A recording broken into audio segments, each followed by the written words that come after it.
Hi, எல்லோரும் எப்படி இருக்கிறீங்க? நல்லா இருக்கிறீங்களா? சரி சரி. இயேசு கிறிஸ்துவின் இனிய நாமத்தினால் உங்கள் எல்லாருக்கும் வாழ்த்துதல்.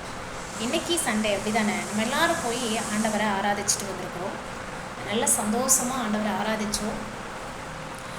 தேவன் எனக்கு ஒரு காரியத்தை உணர்த்தினார். என்ன அப்படின்னு சொல்லி பார்த்தீங்கன்னா, நீ இவ்வளோ சந்தோஷமாக இருக்கியே, என்னை நீ ஆராதிக்கிறியே, வெளியில் எத்தனையோ ஜனங்கள் என்னை அறியாது இருக்கிறார்களே, இன்றைக்கி நீ யார்கிட்டையாவது என்னை பற்றி சொன்னியா அப்படின்னு சொல்லி கேட்டார். நான் எப்படி ஆண்டவரை எங்கே யார்கிட்ட போய் சொல்லணும்? அப்போ தேவன் உணர்த்தினார், நான் மக்கள் நிறைந்த நாட்டை உனக்கு என்ன செஞ்சுருக்கிறேன், கொடுத்துருக்குறேன். நம்ம தமிழ்நாட்டில் எங்கே பார்த்தாலும் ஒரே மக்கள் கூட்டம் தான். நம்ம சேர்ச்சுக்கு போகும்போது பஸ் ஸ்டாப்பில் நிற்கும்போது நிறைய ஆத்துமக்களை பார்க்குறோம், நடந்து போகும்போது பார்க்குறோம். நிறைய பேர் என்ன செய்கிறாங்க, நம்மளோட இருக்கிறாங்க. இப்போ அவங்கக்கிட்ட நீ என்னை பற்றி சொன்னியா அப்படின்னு கேட்டார். இப்போ நான் எப்படி ஆண்டவரை வெளியே போயிட்டு நான் சொல்கிறது? அப்போ தேவன் உணர்த்தினார், உன் பக்கத்தில் உட்காந்துருக்குறாங்களே அவங்கள பார்த்து ஒரு சிரிப்பு சிரிச்சியா, அவங்கள இப்படி பார்த்தியா அப்படின்னு சொல்லி கேட்டார்.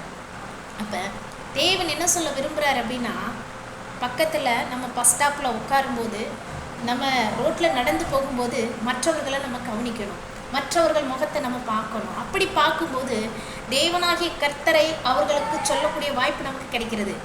அவங்கள பார்த்து ஒரு சின்ன சிரிப்பு சிரித்தாலே போதும், அவங்க நம்மக்கிட்ட பேச ஆரம்பிப்பாங்க. எல்லார்கிட்டையும் நான் அப்படி சொல்ல நான் விரும்பலை.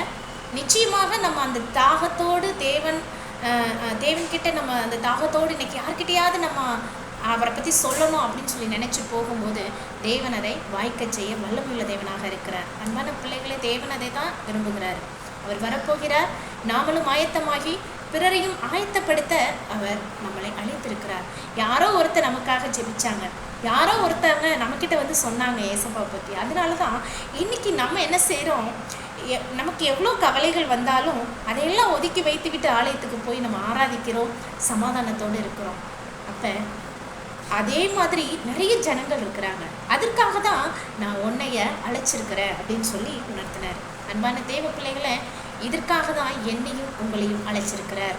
இன்னைக்கு தேவன் எத்தனை ஆத்துமாக்களை நமக்கு ஆயத்தப்படுத்தி வைத்திருக்கிறார் அப்படின்றத நம்ம ஜெபத்தில் கேட்கணும். கேட்டு நம்ம வெளியில் செல்லும்போது நிச்சயமாக நமக்கு ஆத்துமா கிடைக்கும். அதை நம்ம பிடிப்போம். சரிங்களா? அப்படி நம்ம பிடிக்கும்போது நிச்சயமாக தேவன் நம்மளை ஆசீர்வதிக்க வல்லமையுள்ள தேவனாக இருக்கிறார். சரிங்களா? அப்படி நம்ம செய்வோமா? கர்த்தர் உங்களை ஆசீர்வதிப்பாராக. God bless you.